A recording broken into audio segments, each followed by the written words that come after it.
How's it going, everyone? It is I, the self-proclaimed sports analyst. And I got to say, after Argos W, I am a happier sports analyst. No cranky Jakey today. Of course, I'm joined by the usual suspects, Mr. CEO Chazzy 7.2. Again, he's going to learn how to run off not just milk, not just chocolate milk, not just strawberry milk. I think this is the eggnog patch coming in. Watch out for the 7 days of something coming to a theater near you. And of course, we have Mr. More for your money. Woo! Sweet hat. That's a sweet hat. That's Jacob's hat, but I'm just bumming it for the episode. Yeah, because it is a I can't wait to get my new Streakers hat that's coming. You can get too. Absolutely. Those Streakers hats will be straight fire. They like broadcast. And you'll help a great cause buying one too. We got a big game here in the Canadian Football League with the BC Lions taking on the Hamilton Tiger Cats. I have a prediction. I have a big prediction here, boys. Are you ready? A cat will win this game. How much are you guys paying attention to this game for your win last night, and then BC loses? You're almost back into the. I hate saying it. As an Argo fan right now, you're probably cheering for Hamilton because I still feel your best bet for Toronto is to squeeze into that third spot. Mind you, I will say the last 7 out of 8 quarters the Argos have played lately is the Argos I watched last year. Yeah, exactly. They had one absolutely dreadful quarter against Montreal, which cost them the game. But besides that, this team is starting to look like the team from last year. Even with Chad Kelly back on the 6-game injured list, which is unfortunate, but maybe it'll help Arbuckle knowing that, hey, I'm the guy. I'm not losing my starting job next week. I'm just going to go out there and play football. I think that I actually think that. No. Hate to be boss of bad news, but I don't agree with you on that one. I'll tell you why. When the season started, right from the get-go, week 1, going out of training camp, Chad Kelly was on a 6-week injured reserve list. So Nick Arbuckle knew for the first 6 weeks it was his team. And what happened? Absolutely nothing. So him knowing that now is not going to – I love Nick Arbuckle, but him knowing that now is not going to change anything. I disagree with you, Dan, because he was actually – Chad Kelly coming into the start of the year by week 1 was moved to the 1-game to the week-to-week injured list. So every week, everyone was saying, is it Arbuckle? Is it Kelly? Is it Arbuckle? Is it Kelly? And I'm going to be honest with you, that's got to kind of mess up your head a little bit. You feel like no matter how good or bad you play, you could lose the starting job. Now Arbuckle knows, okay, for the next third of the season, I'm the guy. And I do think we have seen progression from Nick Arbuckle as this season has gone on. I really do. That game against Winnipeg, he played phenomenal. He did, yeah. Weirdly enough, I saw this perfect post on social media, and Chazzy, you will get a kick out of this one. Why does Nick Arbuckle become Tom Brady when he plays the Winnipeg Blue Bombers? Hello. Hello, Granny 59. Hope you're having a awesome day. And but now, you know, we have Hamilton who... Why is he Tom Brady? Finish your joke. Why is he Tom Brady? Because he's 4-0 in his last 4 games against Winnipeg, and he dominates. Got it. You look at it, I mean, actually, I'm going to say this before we get in quickly into the game tonight. If I'm a Winnipeg fan, I'm legitimately concerned right now. You've lost 3 in a row playing some bad football. Zach Collaros is injured. Okay, but I'm just going to say this. They might be better with Strevler. Ouch. Collaros has looked terrible. I don't agree with that. Zach Collaros. Okay, Dan, take off your Collaros blinders. If this was Nathan Rourke playing like this, what would you be saying? I like Nathan Rourke. Exactly. You need Zach Collaros at the end of the day, before he came out of the game, went 5 for 10, 79 yards, and 2 interceptions. Okay, he had a bad game last game. Yeah, but Dan, he was bad last week too. Zach Collaros is not having a good year. Zach Collaros, if memory serves me right, by all the statistics, Nick Arbuckle was better than Zach Collaros this year. That's a hot take. Was he pulled for injury or coach's decision? Well, that's the $1 million question. Everyone says it's an unresolved injury. He was having some neck issues after last week. I'll be honest, I'd actually thought Strevler played better than Collaros. Trevor's with Strevler, he can't throw the ball much more than 20 yards. So that's the hiccup. That's the hiccup, right? I mean, he's a good quarterback, but we saw Zach Collaros throw some big bombs last night. You know, when he hit one. When you got someone who won you for a 50, 60-yard pass, Collaros is one of the best in the league. By the way, Nick Arbuckle was back to being the leading quarterback in passing yards. He was 23 or 31, but even his last 6 games he's still, 70, 80%? Yeah, currently right now, Nick Arbuckle is completing 71% of his passes, 11 touchdowns to 8 interceptions, and his overall quarterback IQ rating 2 weeks ago was at a 91. It is now at a 97.6. Do you feel put in perspective, big play VA is at a 102.5. So, Arbuckle's been drastically improving. Where Zach Collaros, sorry, Winnipeg fans, I call it as I see it, 1,031 yards, 7 touchdowns, 8 interceptions, quarterback IQ 89.1. Right now, by the quarterback IQ, Trey Ford is better than Zach Collaros. You can laugh what you want. Numbers don't lie. Do you feel Arbuckle will settle in now, knowing that he's got another 6 weeks? I honestly he showed that yet, and he showed that last I'm going to give you a hot take. I don't know if Chad Kelly's playing this year. Mr. Bry Pop. The Bry Pop. Oh. You're a legend too, sir. And apparently you are not one of the legends, according to Mr. Bry Pop. And legend too, and I was a legend of my own. That's okay. Oh, he's kidding. But I want to ask you guys, going into tonight's game, do you two right now think Bo Levi Mitchell and Kenny Lawler are the deadliest combination in the Canadian Football League right now? Yeah. I hate is this a big game for him? Well, because Hamilton with a win goes back into first. You got to remember, this is going to sound crazy, but Hamilton, yeah, they've been winning games, but I'm going to say it, they've not been playing great football. You have Toronto only 4 points behind you right now. So if you're Hamilton, you really want to get another win and go back to being 6 points ahead of Toronto.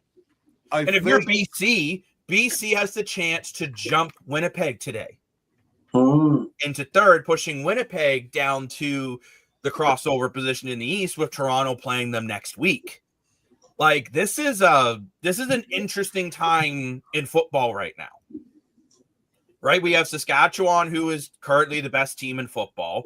We have Calgary. Yeah, they did suffer their second loss, but let's be honest. If Vernon Adams Jr. doesn't get hurt, you probably don't lose that game. Craig, you will be very happy to hear that it looks like VA will be good to go for Thursday against Ottawa. Your update there on the chat.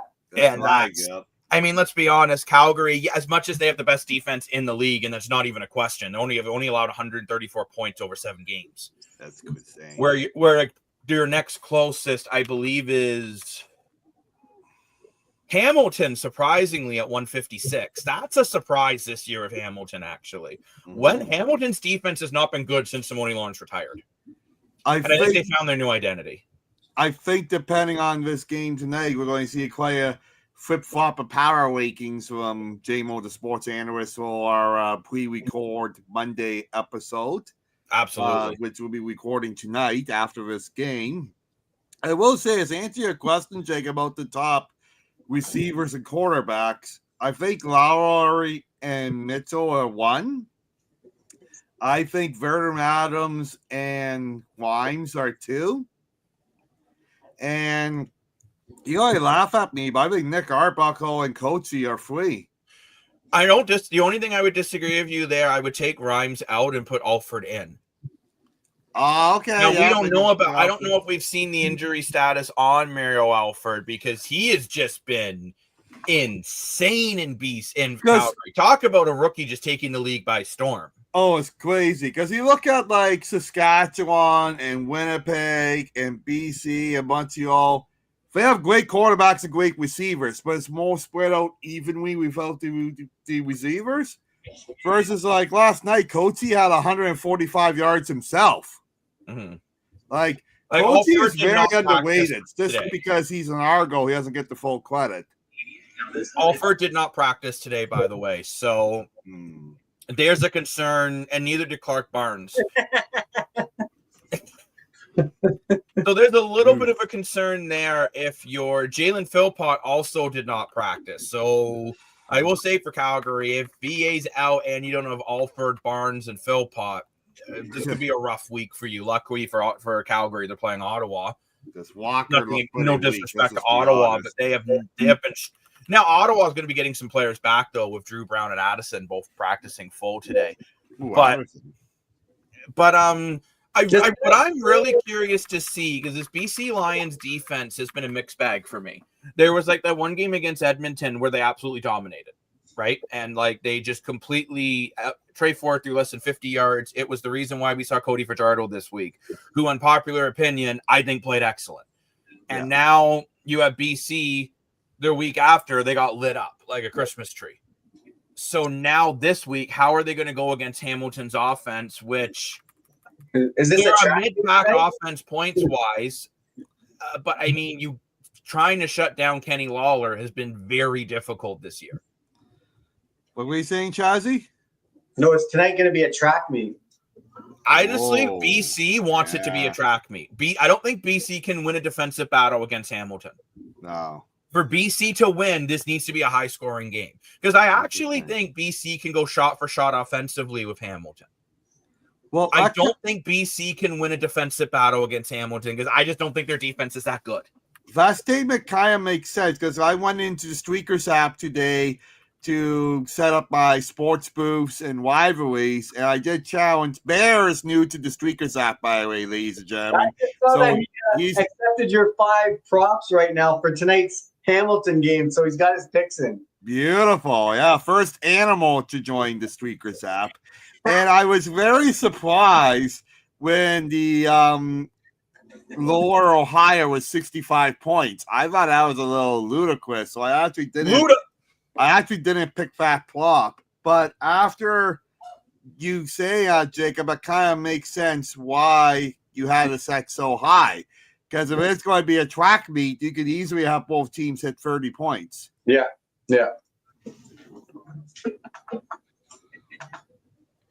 By the way, Mr. Moore4, I'm sending you my picks right meow. Oh. Since we have bears in the chat who are actually dogs, I'm a human who's going to meow like a cat. Okay. And I am taking the over in this one, ladies and gentlemen. Oh. The over that I set. And that's one thing really cool about Streakers app, by the way. If you do this amazing legendary deal Chazzy has out right now, which that's on the Streakers social media. But like you can set all your own props. You don't have to be like everyone else taking the same prop that some other I already got your challenge that quick. Boom. But like man, new update's insane how quick it is. But I'm interested to see. So BC's got the worst defense in the West, second worst in the West. Sorry, just behind Edmonton. Which, by the way, it is insane. Edmonton's defense has been this bad with the amount of money they spent on it. Looked a lot better this week, though. But BC, I don't know if they can contain one of the at least a middle pack offense. They have the second most points in the East, and they would be third for points overall in the league. This is going to, fourth overall in the league for points. This is going to be tough for BC. I really think BC is going to have to try to sustain drives to try to keep Hamilton's offense off the field. Or you're just going to go track meet, air it out. Who can air out more, Nathan Rourke or Bo Levi Mitchell?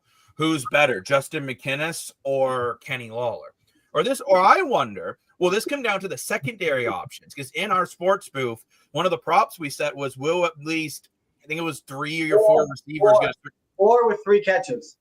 That's the thing. Maybe BC is going, because I will say Ottawa did find a way to slow down Kenny Lawler. They didn't win either game. Anybody else? Well, I mean, mind you, Ottawa, their offense is dreadful this year. Second lowest scoring team with only scoring 148 points so far, and they've allowed the most points of 203. I gotta be honest. I am shocked how bad Drew Brown is this year. I know he's had It's hard some to judge injuries. him because he's been hurt off and on all I season. get that, but the games he's played, he had a one game at the beginning of the year, he hit 400 yards, which was incredible. And that's who I thought we were going to get all season. Mhm. And when he is playing, he looks like a backup quarterback, and I'm really shocked because I still think Winnipeg should have kept him and let Claros go. I'm still going to be that. Well, that's about all question. Maybe now we're seeing that mistake unfolding, right? Because Claros is what, 37, 36? Or maybe they should have went out and went and did like what Edmonton did with bringing in Cody Fajardo, or what Montreal did bringing in McLeod Bethel-Thompson, who both of them had really solid games this week. I know MBT won, Fajardo lost, but they both played well. Oh, even what the Argos did in Nick Arbuckle. Nick Arbuckle, which Arbuckle has been like I said, it's been a tale of two quarterbacks with Arbuckle this year, but overall, this last one against Winnipeg was his best game of the year. But I am very, very curious to see how, because I'll be honest, and I don't know if you boys agree with me, I don't think BC or Hamilton, and I know Hamilton won and BC lost, but I don't know if either team is thrilled with their games last week. BC, the game was not as close as the score looked. They just kind of scored an extra touchdown in garbage time. And Hamilton should have blown the doors off of Ottawa, and they just kept letting Ottawa hang around. Correct, yeah. So neither team are going to be happy. In my opinion, at least, neither team are happy with the way they played last week. I know Hamilton won, and again, your goal is in football to go 1-0 every week. That's except when you're on the bye. Then your goal is to just not get hurt. Easy. Well, you say easy. Poor Ryan Hunter got hit by a car. Well, yeah, you got to practice, obviously. But I mean, like, it's one of those things, I think, where both of these teams are just looking to play better. Yeah, you're 1-2 at home. This is also the roof is open in BC today, so anyone who's down at the Lions Den, I have no idea what their stadium's called. I'm just going to call it the Lions Den. So that's what it should be called. Isn't it BC Stadium? I think it's just BC Place, but it should be called the Lions Den. But that's a good name for it. Kind of like the shipyard in Toronto, right? Like when you do tailgating, if they call it Lions Den. Well, actually, that's something I want to get into on our pre-record, but I still think Toronto has got to do way more for their pregame stuff.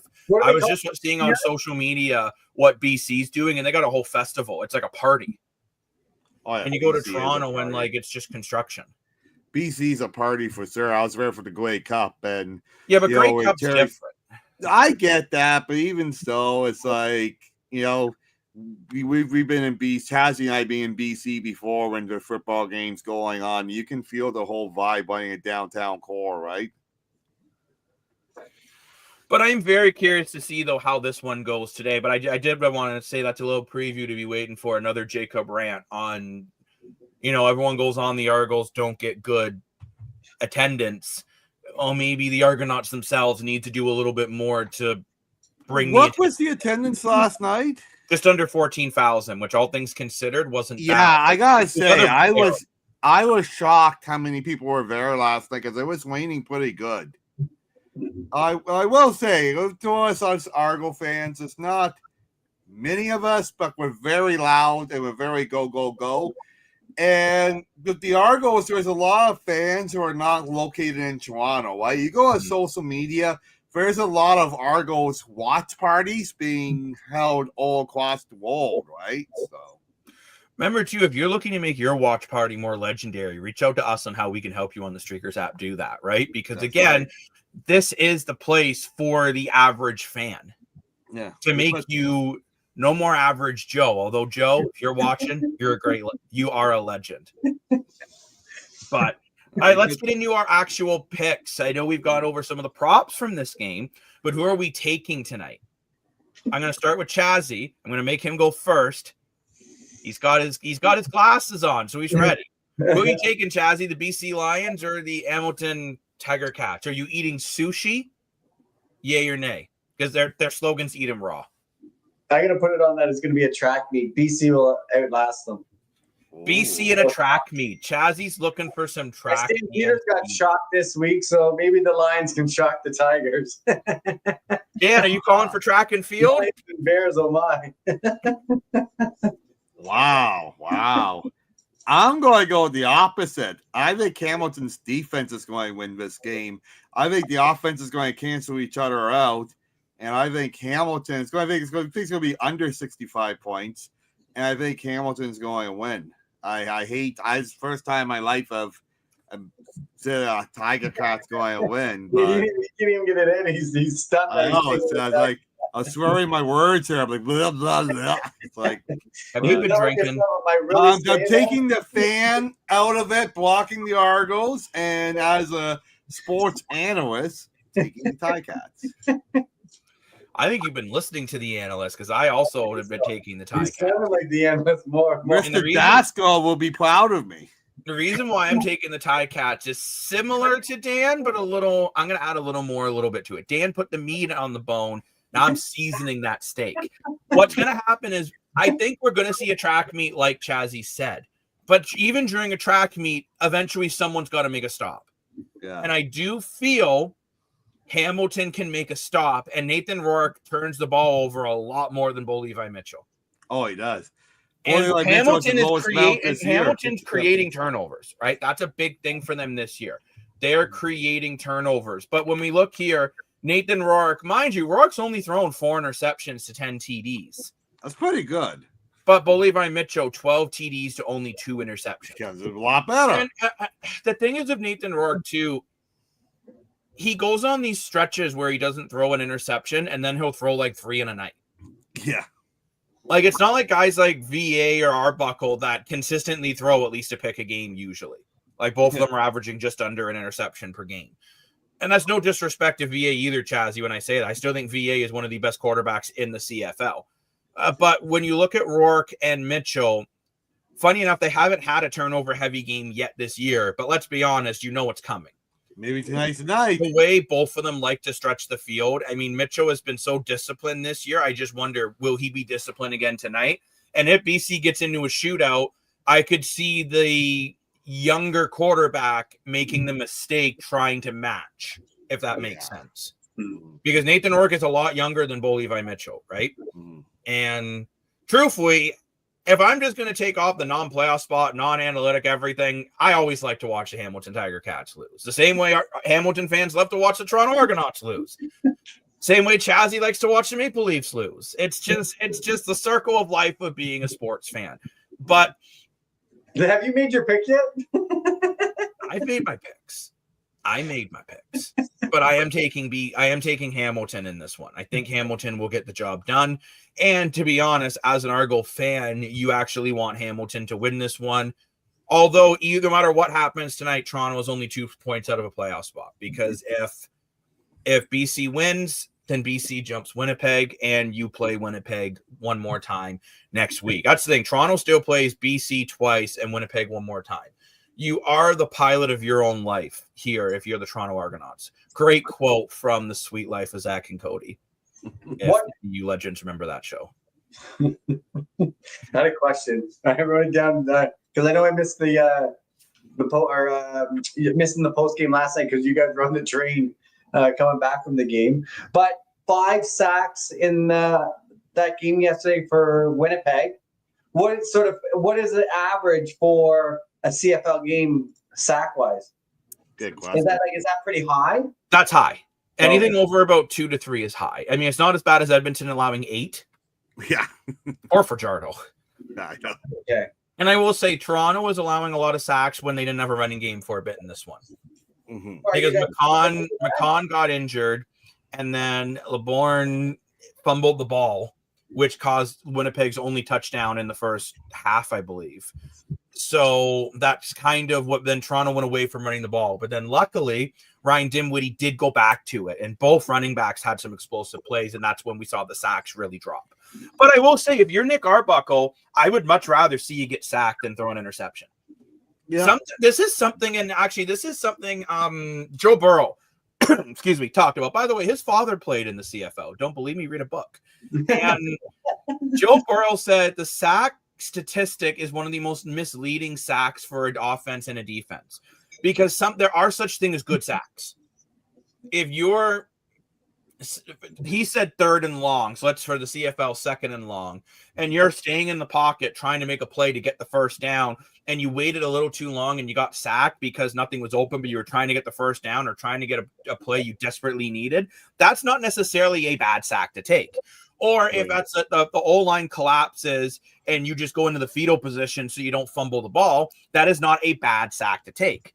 A bad sack, for example, is one of the ones Cody Fajardo took on an RPO. He pulled it, he got sacked, they got pushed out of field goal range. That was a bad sack to take, right? Mm-hmm. So sometimes there is such thing as taking a good sack as a quarterback. That's an interesting point. I can see your point. I even look at Trevor Harris this week, right? When they were just trying to kill the clock, he could have thrown the ball away. Instead, he took the sack, so the clock kept running. Right. Because they didn't care about the yardage, they cared about the clock management. Right. So again, that's why I say obviously a defense wants to get sacks. But sometimes as an offense, sometimes that's the best decision. How many times have we seen quarterbacks throw a pick because they're trying to avoid a sack? And let's be real, a sack is better than a pick. And especially in the Canadian Football League, you have to win the turnover battle. If you look almost every week, whoever wins the turnover battle wins the game. Yeah, exactly. We look at last night, Toronto. Toronto won the turnover battle. I think it was 5-1. It was either 4-1 or 5-1. When you got 2 interceptions, there was a couple interceptions, couple turnovers on downs, a fumble. Yeah. Which, by the way, that's Sluka's 3rd straight game of creating a turnover. So good on him. Yeah, good on Sluka. Wow, he's a cool dude. He's really showing why Toronto kept him for as long as they have on the practice squad. But answer your sorry, Chad, that was a very long-winded answer on that question. Absolutely. No. But it just made me think about the good sack versus bad sack. That makes me think of when I was in elementary school, I had a knapsack. But I would say it's time for us to wrap up this show because they're just about to kick off the big Canadian ball. Mm-hmm. Screw dropping the ball in New York. We kick the ball wherever the game is in Canada. So thank you very much, everyone, for watching the Streakers On Podcast Live Edition. We should be back for a post game tonight, so make sure you stay locked right in. Also, make sure you're checking out the new and improved Streakers website. New stuff is coming on there very, very soon. I may be pulling out the old pen and paper once again, if you get my drift, to be working on some new stuff on this website. So thank you very much, everyone. I'm the self-proclaimed sports analyst, joined by Mr. More for Your Money. Woo! And the one, the only, the best cuddle buddy on the island, Mr. Chad. See you guys for the post game. Bye-bye.